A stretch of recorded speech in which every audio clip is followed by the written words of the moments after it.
আওয়ামী লীগ এখন তাদের পতন হয়েছে, তারা এখন কার্যত তারা মাঠে নেই, তো ভবিষ্যতে রাজনীতিতে তাদের অবস্থান কি হবে?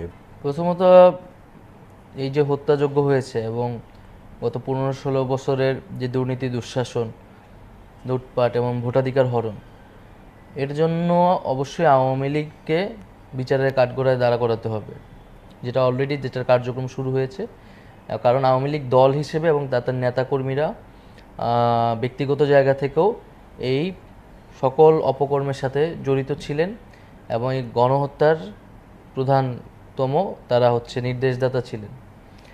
তো সেই জায়গা থেকে তাদের যে হত্যাগুলো তারা করেছেন এবং যে অপকর্মগুলো করেছে তাদের সেটার জন্য তাদেরকে বিচারের মুখোমুখি করা, বিচার প্রক্রিয়ার পরেই আসলে এটা বলা যাবে যে আওয়ামী লীগের রাজনীতি কতটুকু থাকবে বা থাকবে না, এবং জনগণই সেটা সিদ্ধান্ত নিবে।